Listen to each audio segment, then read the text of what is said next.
Bisous, bisous. Ou c'est un petit bisou. C'est un petit J'étais bisou. en train de dire coucou, bisous à tout le monde. Hein, Thomas qui vient d'arriver, avec Julia et Charlotte, bien sûr, Charlotte.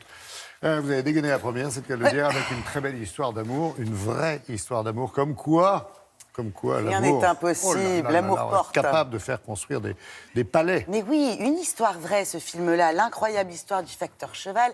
Niels Tavernier, le réalisateur, fils de Bertrand Tavernier, a décidé de porter cette histoire incroyable à l'écran, celle de Joseph Ferdinand Cheval, qu'on connaît sous le nom du facteur cheval, un simple facteur de la Drôme qui, à la fin du 19e siècle, eut une idée folle, construire le palais idéal, un palais pour sa fille qu'il aimait tant.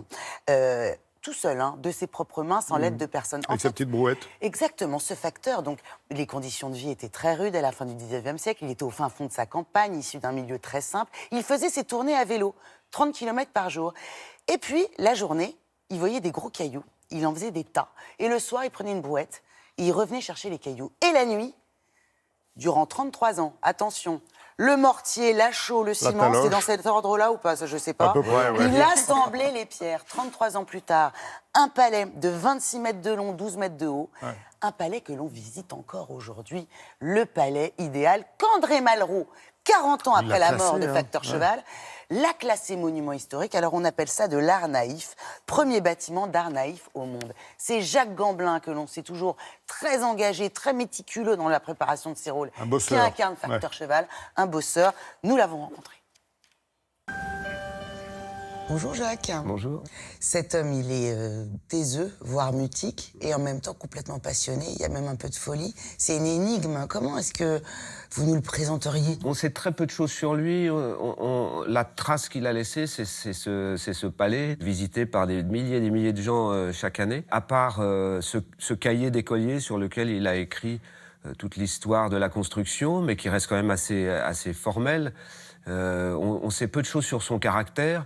Alors on s'appuie plutôt sur ce qu'on imagine. Je me suis appuyé sur quelques cartes postales aussi, de le voir comme ça devant son palais, en habit de facteur, un peu raidasse, comme ça, un peu le sourire qui reste à l'intérieur, un peu fier aussi.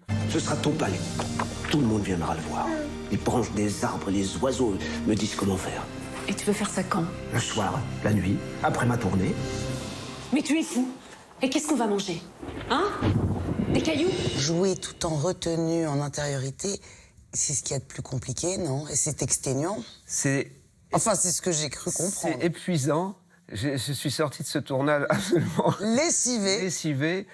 Mais pas seulement par cette intériorité, ce silence et probablement cette incapacité quand même à dire ses sentiments. Ça, c'est très, très épuisant, en effet. Moi, Jacques Gamblin, j'étais ému par des choses, et puis après, ça me donnait une matière à retenir. Tout va bien au palais du fou? Il est pas fou, mon père. À cause de toi, tout le monde se moque de moi au village. Tout le monde! Il est mort à 88 ans, ce qui est vieux pour l'époque. Oui, très vieux. Alors, c'est quoi? C'était un homme passionné. Ça veut dire que la passion, ça maintient en vie? Moi, je crois, ça, oui. Ouais. Enfin, bon, après, il a eu la chance de ne pas tomber malade comme la plupart de ses proches, mais... Oui, je pense qu'il a été vacciné contre toutes les maladies. Il est mort de sa belle mort. Dans une filmographie, il y a des rôles plus ou moins forts. Oui. Ce rôle-là, vous le situez comment? C'est un cadeau, non? On n'en a pas comme tous les 4 matins, des rôles comme ça? Non, c'est le rôle qu'on attend sans l'attendre. C'est pas à moi de dire si le rôle a été bien interprété, tout ça, mais il y a une sensation d'aboutissement, d'accomplissement avec ce rôle. Enfin, ce rôle, il offre la possibilité à un acteur de dire tout ce qu'il est. Cette construction est admirable. J'ai jamais rien vu de tel. Vous êtes dessus depuis combien de temps? 13 ans. Joseph! Il faut qu'il cesse cette folie. Il était passionné par le travail pour son art. Est-ce que vous, toute proportion gardée, vous partagez ce sens de l'effort dans votre travail? Oui, moi je suis... Je sais que vous êtes un fou furieux. Je suis un acharné quand même, ouais. Je suis un obsessionnel. Et je me retrouve dans ce personnage de cette précision, cette quasi-maniaquerie, de rien laisser au hasard. Oui, je me retrouve. Merci Jacques et bravo pour ce choix. Merci. Alors ça sort mercredi prochain. On était sous le choc hein. de ces images et puis des images qu'on connaît du palais d'aujourd'hui. De ce site, voilà, qui est très très visité. 170 000 personnes chaque année, des concerts et tout, c'est super. Alors il y a 2 livres. Le livre de Nils Tavernier, c'est le livre du film. Et puis, Jacques Gamblin vient de sortir en librairie un très beau livre. Je parle à un homme qui ne tient pas en place. C'est qui l'homme qui ne tient pas en place? Thomas Coville. Le navigateur, absolument.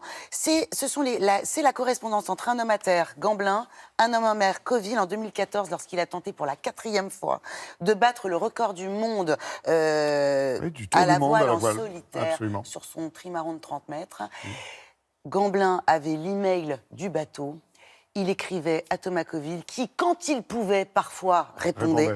C'est tout à fait émouvant et ça ne ravira pas que les amateurs des mers.